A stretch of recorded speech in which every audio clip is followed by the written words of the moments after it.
Hey, all you wonderful people out there in YouTube land. This is Stephen once again, coming to you with my first real video I have made in a minute. I no longer care if the government is watching me, so this should be a good one. A very informational video. I'm going to talk about some things that are very, very important. Going to answer some of those questions you might not even realize you had. So, pay attention, because this one is a doozy. I guess I'm going to start off by kind of telling you how I came to this information, and then maybe you might have a better understanding of the completed picture as I see it. Alright, some time ago, while researching the tarot and Kabbalah, I realized there was this duality, this figure 8, this pyramid, and this valley. Two sides of the same coin, for instance. And I realized this is an archetype that was repeated over and over and over again through history. And I realized, Jesus is a very important archetype. Is there an opposite of Jesus? Is that the devil? No, it's not. Not at all. This video is going to be about several things, but really just one thing. This video is going to be about the Hanged Man, Wednesday, Odin, the traitor's death, Judas, and a couple other little things I'll throw in there just to kind of connect some dots. But one thing, the Hanged Man. Everyone's familiar with the raised Jesus, the top of the pyramid. You see, Jesus was actually crucified on Golgotha, which means Mount of the Skull, the crown chakra. So let's try to find the root chakra in the Bible. Let's try to find the lowest part of Jerusalem. The Sea of Galilee? No, because it's not in Jerusalem. The lowest part of Jerusalem is actually the Potter's Field, the Gentile graveyard that was bought by the Pharisees with money that Judas returned to them, the 30 pieces of silver that you might be familiar with. This is a very important part of the Bible, so please pay attention. It is a Gnostic secret that has been right in front of your eyes the entire time, but you probably haven't noticed it. So when looking at the Bible and realizing that Jesus was an archetype, a raised God on Golgotha, I started looking for another person who died around the same time in an opposite but equal way. I realized, oh yeah, Judas died. How did he die? He hung. Like Jesus hung from a cross, Judas hung from a tree. And not like this guy right here is hanging. Very different. He hung from his feet. And how do I know this? Because Judas is synonymous with traitor. Let's go over some information. Some very important information I feel might shed some light on this for you. And I'm going to explain something by the end of this video that almost every Christian in America participates in that is directly tied to Judas Iscariot. This is actually a sign of worship for Judas Iscariot and pays homage to Judas Iscariot, but it's veiled and they don't even realize they're doing it. So if you stay with me throughout this process, by the end of it, I'm going to teach you something that you can't find on the internet. You can't Google search this. You can't look it up. You have to pay attention. You have to understand how to connect dots. And you can tell all the people who are in your life that are Christians a very, very key piece of information.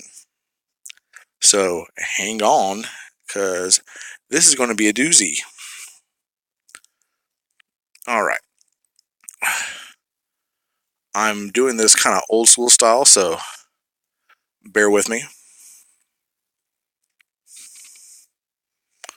going to get tiny and go over here in the corner.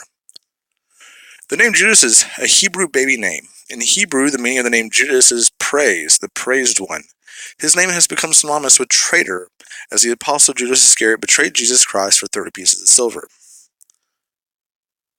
Right there, we automatically see a couple key pieces of information. Praised one. Because in the book of Judas, Judas was praised very highly by Jesus. Almost looked at like a favorite disciple of sorts. See, Judas was actually about 17 years old when he died. He's a very young man. His father was Simon. Not Simon Iscariot. Well, yeah, Simon Iscariot. But not the Simon Iscariot that is mentioned in the Bible. The Simon that became Simon Magus. The Simon that became Peter. Peter was the father of Judas.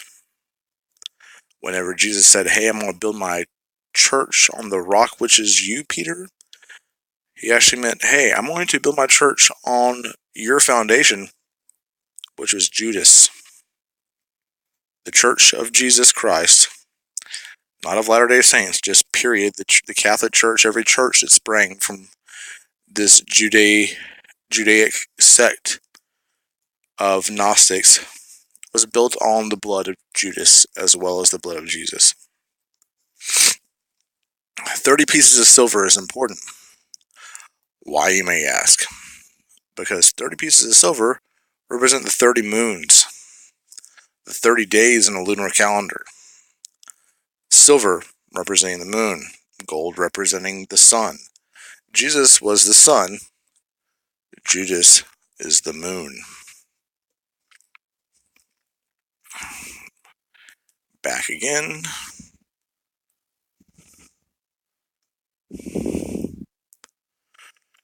This is talking about the hanged man. We're going to have to cover several pieces of information to kind of link all these together, so bear with me. The gallows from which the hanged man was suspended is a tau cross. While the figure from the position of his legs forms a 5-foot cross, which is the basically upside down 4, there is a nimbus about the head and a seeming martyr. There is a certain self-sacrifice feature to the hanged man. It should be noted that the tree of the sacrifice is living wood, with leaves thereon. That the face expresses deep entrancement, not suffering, like he wants to be there. The figure as a whole suggests life in suspension, but life and not death. It has been called falsely a card of martyrdom. It is not. A card of prudence, a card of the great work, a card of duty. I will say very simply on my own part that it expresses the relation in one of its aspects between the divine and the universe. This is very true. It is a willing self-sacrifice of yourself to obtain something more. It's about life, not about death. It's about giving willingly, and it's about turning your world upside down. This is an important piece of information. Just hold on to it. It's key. We'll come back to it later.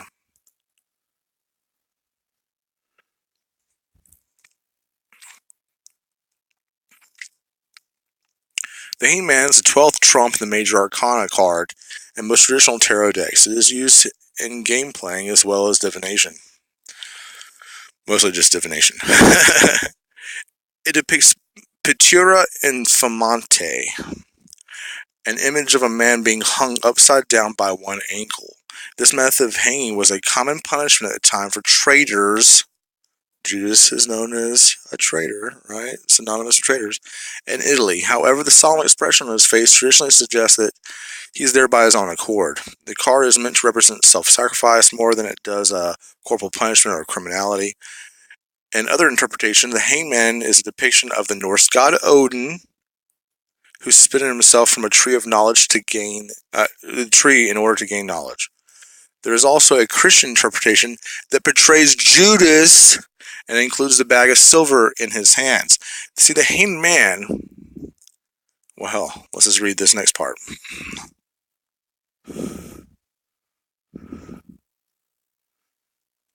The fool settles beneath a tree, intent on finding his spiritual self.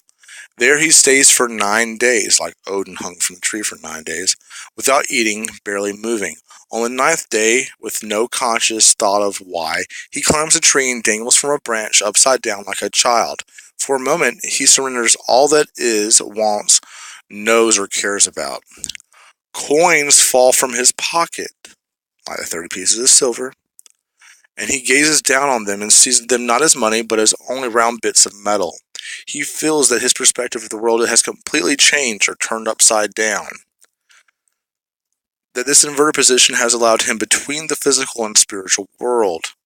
Timeless as this moment of clarity seems, he realizes that it will not last. Very soon he must right himself, but when he does, things will be different. He will have to act on what he has learned. This is key. This is so key. The hanging man is the inversion of the regular man. As corny as that sounds, the regular man sees life as a place where you go to work. You work your 9 to 5, you come home, you watch some TV, you go to sleep, you wake up next morning, have some coffee, go to your 9 to 5, eat a sandwich, come home, watch some TV, sleep, wake up the next morning, have yourself some breakfast, go to your 9 to 5, eat a sandwich, come home, watch some television, maybe go out to a movie on Fridays. Your life is very much mundane. The inverted man sees the world differently. This is the second death. This is the man who is awake. This is a man who sees the world as it truly is.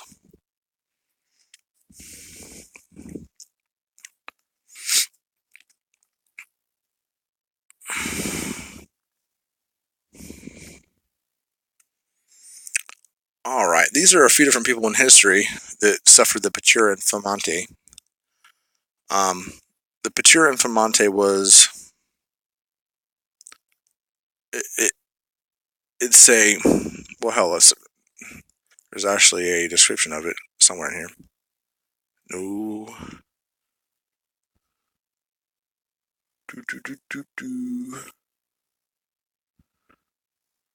Well, hell.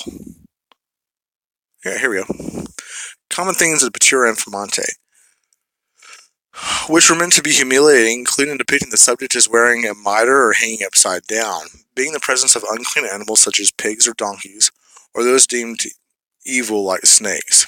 Patura Infamante would also contain captions listing the offenses of the subject. This is all about shaming someone. This is about disgracing someone. The act of hanging itself was also significant, as affluent criminals would generally be afforded the privilege of beheading rather than hanging. Hanging was also shameful in religious contexts, e.g. Judas, and often portrayed as humiliating. In fact, someone taking their lives on sacred ground to a Jew makes it no longer sacred. It defaces, is sacrilegious. It harms the sacred nature. So keep that in mind.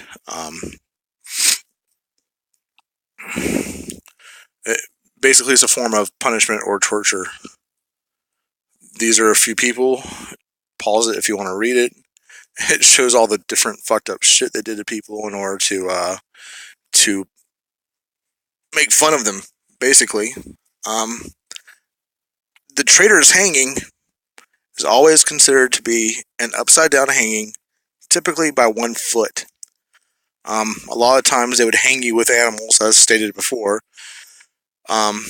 Commonly, actually, dogs, because the dogs would be hanging next to you and they'd be biting you the entire time while they were starving to death and dying. A lot of times they would make it so that you didn't die so slowly, but hanging someone upside down, you could last for a week or more, just dangling. So they'd typically hang animals next to you that could help kill you, as fucked up as that is.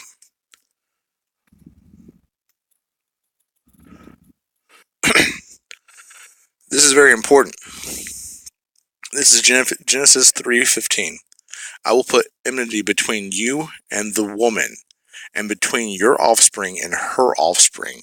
He shall bruise your head, Golgotha, the skull, and you shall bruise his heel, because Judas hung by his heel. Judas is the snake in the tree. See, the tree, the dogwood tree that the cross was made out of, and the fig tree that Judas hung from, are the two different trees in the Garden of Eden. Dogwood tree meaning serious, meaning the tree of life. The fig tree being the tree of knowledge of good and evil. These are the two Kabbalistic trees, one going up, one going down, with the waters between. So key. Christ, believe it or not, is a serpent too. That's why Moses lifted up a serpent on a cross to heal his people in the desert. The other serpent is in the other tree. These are the two kundalini, one going up towards the crown chakra, one going down towards the root chakra. This is important. This is key. This has to exist. This is why the double cross exists. The symbol that looks like a double T, this represents the tree that Judas hung on, and the dogwood tree that the cross was made out of that Jesus was hung on. This is why it's considered a Stargate, because it's the end of duality, putting those two crosses together. So important, guys. So important.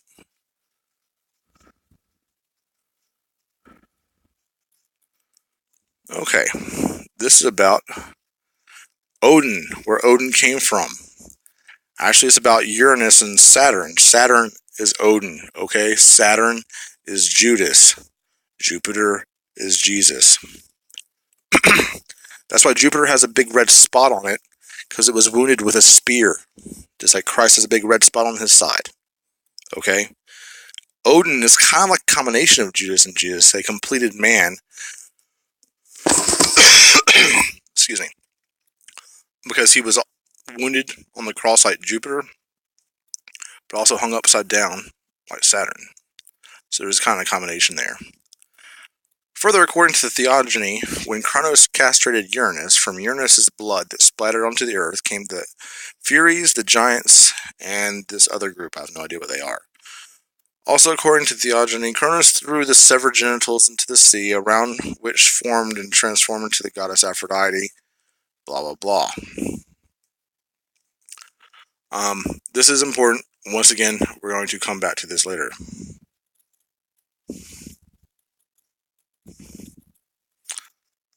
Some other key Bible verses about Judas, which will help explain a lot of this. Okay, during the Last Supper, Jesus references this psalm, Psalm 41:9. Even my close friend in whom I trusted, who ate my bread, has lifted his heel against me. Lifted his heel. Remember the Genesis verse, Genesis 3:15. Lifted his heel against me. You will bruise his head, he will strike your heel. So it's very important. Judas actually references this, or Jesus references this.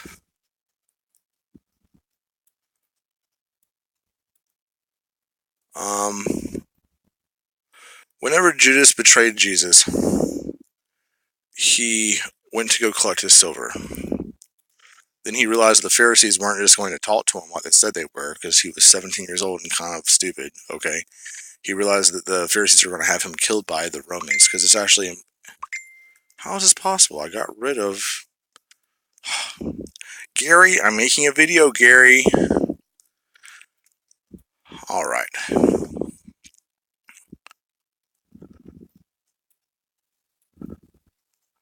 I'm sorry, I lost my train of thought. So, it was against the law for corporal punishment to lead to death in Judaism. So the Pharisees were sneaky and they had the Romans kill Jesus because they knew they couldn't do it. So whenever Judas found this out, he was really upset because he realized the Pharisees weren't just going to talk to him like they said they would. They were actually going to kill him. So he actually threw the 30 pieces of silver back in the temple. The bag ruptured. The 30 pieces of silver went everywhere. The Pharisees apparently took that money and bought the land in which Judas killed himself and turned it into a graveyard for the Gentiles, because it was no longer sacred ground, because Judas had killed himself there. And according to the Bible, Judas's blood spilt everywhere. That's why the land where he was killed is called the Field of Blood, because according to myth, his blood came out of his stomach whenever he hung himself upside down by his ankle, and it covered the ground. The reason it's called the Potter's Field is because it was the lowest point in Jerusalem, and all the potters went there for the very good clay, the red clay, which is probably one of the reasons it's called the Field of Blood, and why the whole myth about him getting his stomach cut open, the blood spreading out, turning the ground red, came from. It was just really good clay. There are already a whole bunch of holes dug there too, about the size of graves, which made it perfect for people who wanted to bury Gentiles, because there was already holes there. Very little digging had to be done. I won't go into the whole Uranus-Saturn connection. Uranus, the father of Kronos. Uranus, the father of Saturn. See, Uranus actually tried to kill Saturn. Saturn came out of his mother's womb, Gaia, with his scythe, cut off his dad's testicles. But there's this mythos about how Uranus actually cut into Gaia to get Saturn out. This mythos is also repeated in this archetype because Peter, or Simon, cut Judas' stomach wide open when he was dangling from the tree. That's also why Catholics are not a Christian organization. They're actually a Uranian cult.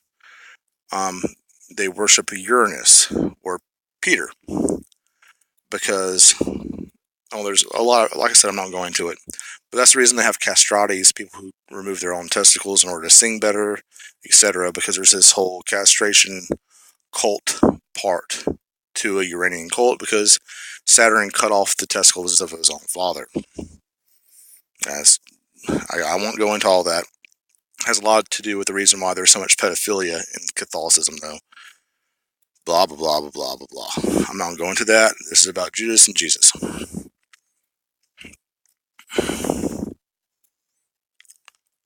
All right. Pause this if you want to read it. This is talking about how the imagery of the Pectura Infamante, and how, I think I've already read it actually, so never mind. Punishment for traitors. Person in Germany was hanged up by his feet among two dogs until he died.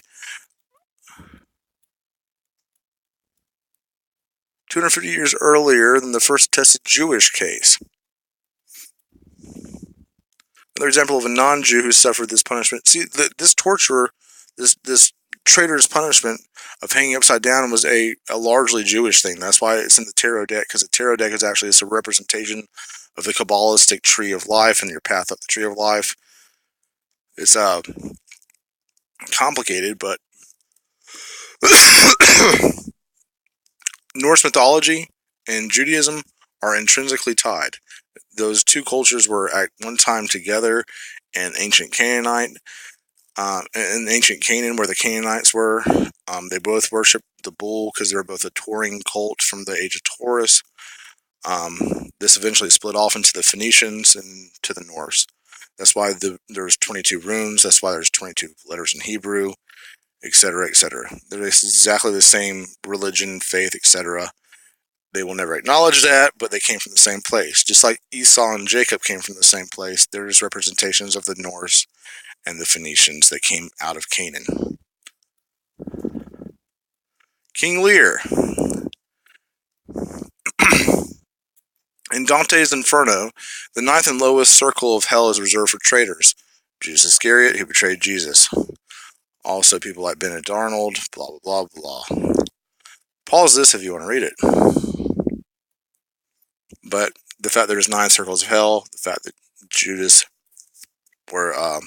Odin hung for 9 days, the tarot, the hanged man, he stood there for 9 days as well.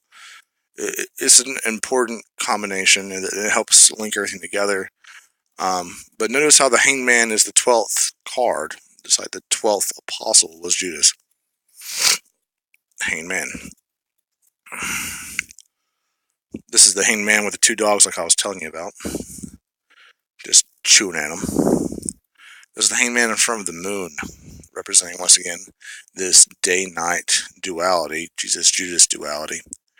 Remember, once again, Jesus was raised up on the highest point in Jerusalem. Judas was hung upside down from the lowest point in Jerusalem. So together you have the pyramid and the valley. The crown chakra, the root chakra. There are numerous depictions of a demon actually coming and cutting open the stomach of Judas while he's being hung. This represents Uranus. This represents Simon Peter, who is the archetype of Uranus. And the child coming out of it is representative of Saturn, but also just that transformation. I personally believe that they actually used the blood of Judas. I won't go into that. But if you have some interest in this and want to talk to me about it, all my contact information is in the description for this video, and I'll be glad to answer any questions and kind of give you some more of my personal ideas about this. See, once again, the child being removed or the soul being taken to hell. It's very, very common. But Judas throwing the 30 silver pieces, like the 30 moons, back into the temple represents that the hanged man dropping his coins, looking at them on the ground, realizing there's useless bits of metal, represents the runes that Odin saw whenever he was dangling from the tree of life. This is a theme that has been repeated time and time and time again. There has to be a connection. This is too specific.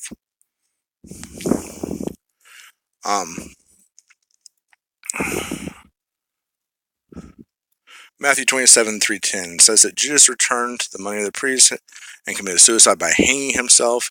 They used it to buy the potter's field. It says that Judas himself used the money to buy a field, a choir, but fell head first and burst asunder in the middle, and all of his bowels gushed out. The reason that people use pots in sacrificial magic is because it's combined with the blood of Judas. Just like people take ashes and put it on a pot before they put it into a kiln to fire it, they put the ashes on it to make sure that the heat doesn't cause the clay to crack. A lot of times it's ashes of loved ones, dead people. There are actually pottery companies online where you can have your loved one's ashes put into the pot, a pot of your choosing. This is a way of preserving their bodily remains, etc., etc. You'll find in people like Tony Podesta and John Podesta's house, you'll find really elegant pieces of pottery from Indian reservations. This is because Indian reservations, since they're not technically on American soil, they can get away with a lot of legal crap, like taking children's ashes and putting into pottery, returning that child to the earth in a way, but also locking it within a vessel, just like a human body is a vessel. A pot is also a vessel. This has a lot of key ties in it. Now, I said I was going to talk about something that was pretty interesting that you could tell all your Christian friends later. And that is going to be this. Jews are a lunar-based faith. Islam is a lunar-based faith. Christianity is a solar-based religion. A lot different than Judaism and Islam.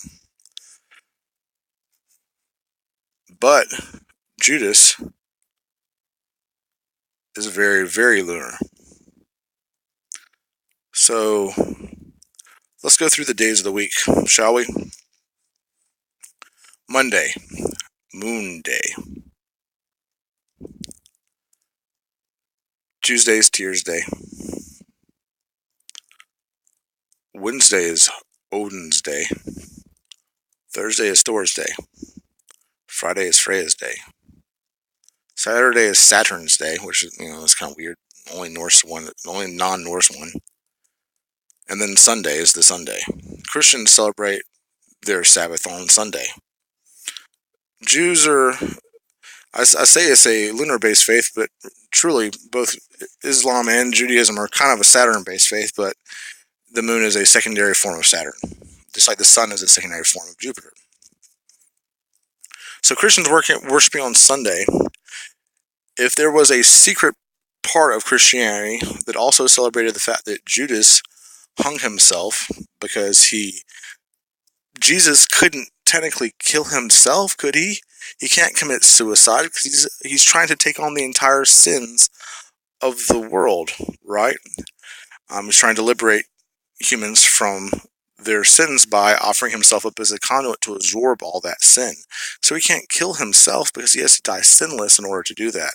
And also in order to gain power through worship on a sixth-dimensional plane and to change time, which Jesus obviously has changed time. Look at how different the world is because he existed, right? So in order for that to happen, he has to die blameless. He has to die free from sin, okay?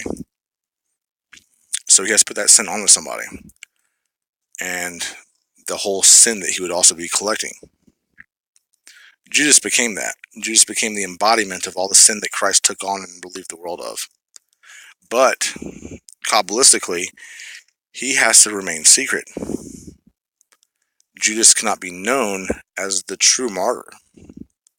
If he is, then the worship wouldn't go to Jesus, it wouldn't lift him up higher, and it wouldn't sink down Judas lower by being known as a horrible traitor, a horrible scumbag. And they have to have that duality, that ultimate love and ultimate betrayal, even though it wasn't. Judas took on that mantle, the hanged man, the essential negative to the essential positive of Jesus. Whenever Judas did that, they had to do Kabbalistically, they had to still be able to give him praise for the masses without the masses knowing they were giving Judas praise. So, the hanged man, Odin. What day is Odin? Wednesday. Sunday. When do Christians go to church? Sunday morning.